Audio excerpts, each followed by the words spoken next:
श्री चक्रधर स्वामी वनदेव मंदिर जालना।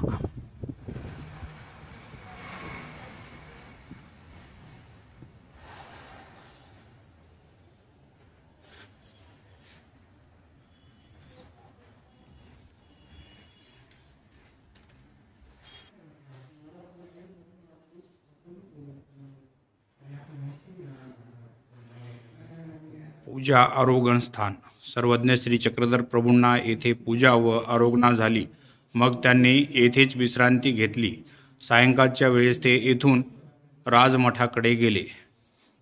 ह्या स्थानावर दोन स्थान आहेत, वनदेवी देवा शिक्षा भेटी स्थान आणि बाईसा वनदेवू पुसणे स्थान।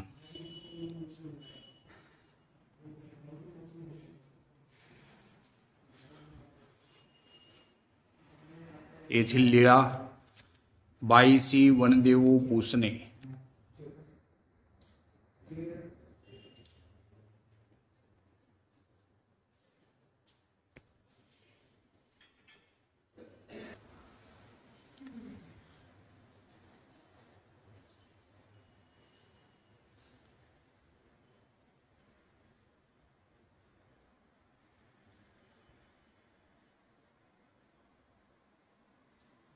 वनदेवाच्या चौकातील आसनस्थान आपण सध्या वंदन करतोय। राजमठामध्ये प्रथम एक रात्र मुक्काम झाल्यावर दुसऱ्या दिवशी सकाळी सर्वज्ञ श्री चक्रधर प्रभू येथे आले। या ठिकाणी त्यांना आसन झालेले हे स्थान आपण वंदन करतोय। वनदेवाच्या चौकातील आसनस्थान।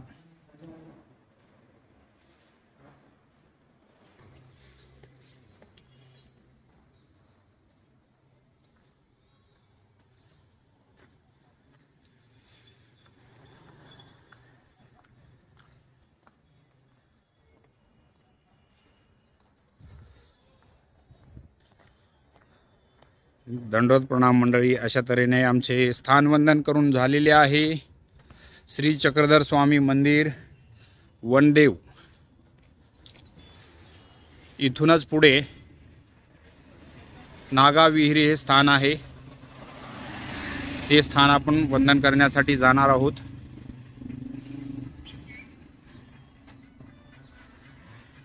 ही आमची इर्टिगा गाडी होती।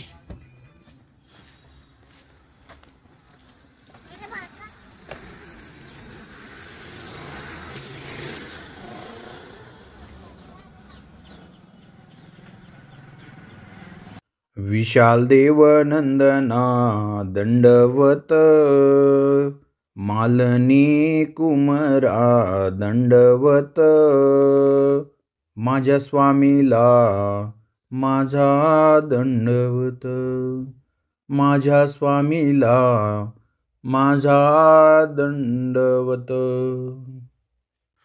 दयाळू मयाळू कृपाळू कनवाळू, आघादाचे आघात, पूर्ण परब्रह्म परमेश्वर अवतार सर्वज्ञ श्री चक्रधर स्वामी स्थान वंदन करत आहोत। ते म्हणजे श्री क्षेत्र वनदेव, बचत भवन, जुना जालना, संजय नगर। मंडळी, सर्वज्ञ श्री चक्रधर स्वामी पूर्वार्धाच्या परिभ्रमणाच्या काळात जालन्याला आले होते। दाभाडीवरून सर्वप्रथम सर्वज्ञ श्री चक्रधर स्वामी राजमठामध्ये म्हणजे जालन्याचे जे श्री दत्त मंदिर आहे, तेव्हा तेथे नरसिंह मंदिर होते। त्या मंदिरामध्ये सर्वज्ञ श्री चक्रधर स्वामी आले होते। तेथे एक रात्रीचा मुक्काम झाल्यानंतर दुसऱ्या दिवशी सर्वज्ञ श्री चक्रधर स्वामी ग्रामांतर करण्यासाठी वनदेवाकडे आले होते। वनदेवातील हे पूजा आरोगण स्थान होय। हे स्थान देवळाच्या ईशान्य विभागी आहे। त्यावेळेस तेथे लिंगाचे देऊळ होते। त्या देवळाच्या चौकातील हे आसनस्थान होय। सर्वज्ञ श्री चक्रधर स्वामींना या स्थानावर पूजा व आरोगणा झालेली आहे। मग स्वामींनी येथे विश्रांती घेतली। सायंकाळच्या वेळेस सर्वज्ञ श्री चक्रधर स्वामी नंतर राजमठाकडे गेलेले आहेत। वनदेवी देवा शिक्षा भेटी. जेव्हा सर्वज्ञ श्री चक्रधर स्वामी ग्रामांतरकरणाच्या विचाराने जेव्हा राजमठातून वनदेवाकडे गेले तेव्हा त्यांच्यासोबत दादोस होते. दादोसांनी सर्वज्ञांना विनंती केली की जीजी, मी गावामध्ये शिदोरी आणण्यासाठी जाईन. तेव्हा स्वामींच्या आज्ञेनंतर दादोस गावामध्ये शिदोरी आणण्यासाठी गेले. पण जाताना सर्वज्ञांनी त्यांना आम्ही आलेलो आहोत म्हणून कोणालाही सांगू नका असे सांगितले होते. तेव्हा दादोस तिकोपाध्यायांच्या घरी गेले. तेव्हा त्यांच्या घरी आबाईसा उमाईसा आल्या होत्या. दादोसांना आबाईसा व उमाईसांनी विचारले, तुम्ही आलात तर मग काय तुमच्यासोबत सर्वज्ञ आलेले आहेत का? तेव्हा दादोसांनी त्यांना काहीच बोलले नाहीत. ते फक्त हसत होते. तेव्हा दादोसांनी त्यांच्याकडे शिदोरी मागितली. उमाईसांनी त्यांना फक्त भात आहे आणि तो भात त्यांना वाढला. दही लोणचे दादोसांच्या झोळीत वाढले. तेव्हा दादोस सर्वज्ञांच्या दर्शनाला आले. तेव्हा आबाईसा व उमाईसा त्यांच्या पाठीपाठी निघाल्या. तेव्हा त्या सर्वज्ञ श्री चक्रधर स्वामींना येऊन भेटतात. मग ते भेटल्यानंतर स्वामींनी आपला ग्रामांतरांचा विचार रद्द केला. आबाईसा उमाईसा तसेच दादोस आले. दुपारचा पूजावसर या स्थानावर झालेला आहे. दुपारचे भोजन झाले, गुळा झाला, विडा झाला. दुपारची विश्रांती झाल्यानंतर मग संध्याकाळच्या वेळी सर्वज्ञ पुन्हा राजमठामध्ये आले. या स्थानावर बाईसी वनदेवो पोसणे ही पूर्वार्धातील 587 क्रमांकाची लीळा आहे. जेव्हा बाईसा सर्वज्ञांना विचारतात की वनदेवाकडे गेले तेव्हा मोरीच्या उत्तरेला स्वामी उभे होते. तेथेच 3 लिंग होते. त्यांचे निरीक्षण करत होते. तेव्हा बाईसा सर्वज्ञांना विचारतात, बाबा, या जागी 3 लिंगे ते कसे आहेत? तेव्हा स्वामी त्यांना त्या लिंगाची लीळा सांगतात. ती म्हणजे बाई एक हिवजा कोळी होता व एक बळीपू गवळी होता. हिवजा कोळी तो महादेवाचा ज्ञान विग्रह होता. बळीपू गवळी तो एक जीव होता.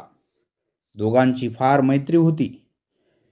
दोघे एकत्र शिकार करायला जायचे. शिकार करून आल्यावर जेवण करायचे.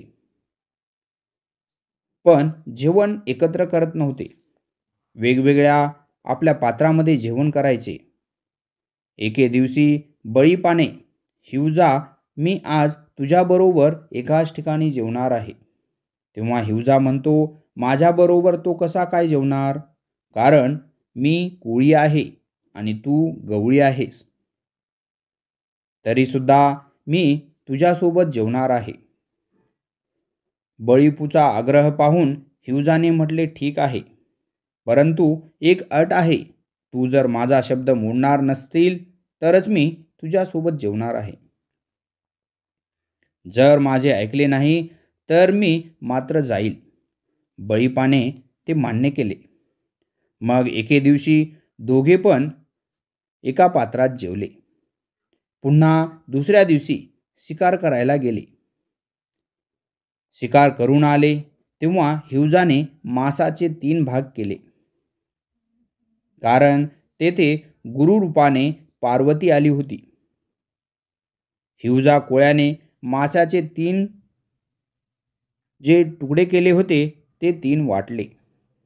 3 वाटे पाहून बळीपा त्या हिवजाला म्हणतो, तिसरा वाटा कुणाचा? तेव्हा हिवजा म्हणतो, तुझा वाटा, हा माझा वाटा आणि हा तिसरा आपल्याकरता आहे.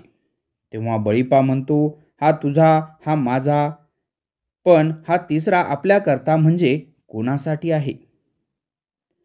पुन्हा हिवजाने म्हटले, हा माझा, हा तुझा, पण हा आपल्याकरता म्हणजे कोणासाठी?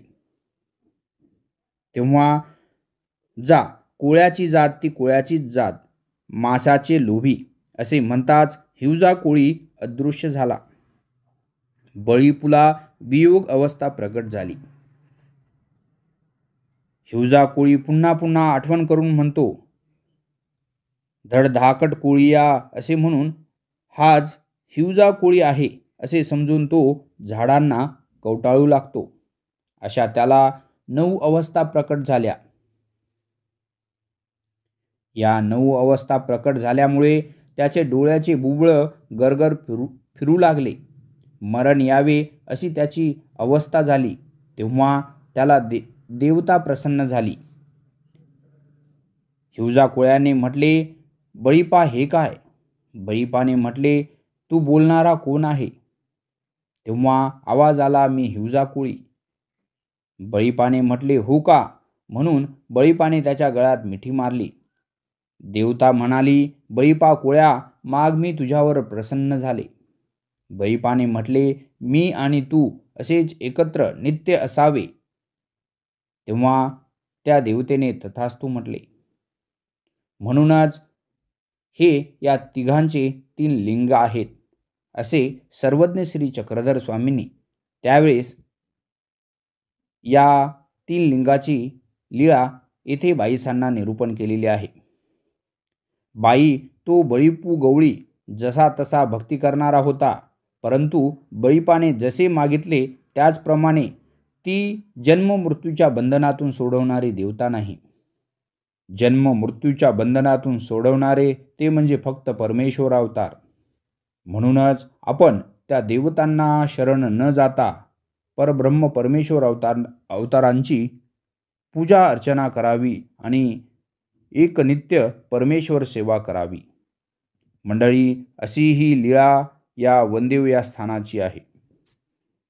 तर असे हे वनदेवाचे स्थान आपण वंदन केलेले आहे. तर मंडळी, या व्हिडिओला लाईक करा, सोबतच हा व्हिडिओ आपल्या मित्रपरिवारामध्ये शेअर करायला विसरू नका. चॅनलला आतापर्यंत तुम्ही सबस्क्राईब केले नसेल तर प्लीज जे लाल बटन आहे एकदम फ्री आहे त्याला प्रेस करून सबस्क्राईब करा. तुमच्या सपोर्टची चॅनलला अतिशय आवश्यकता आहे. भेटत जाऊ आपण अशाच नवीन पुढच्या कार्यक्रमात, पुढच्या व्हिडिओमध्ये. तोपर्यंत पुन्हा एकदा तुम्हा सर्वांना राम फाजगेचा सादर दंडवत प्रणाम.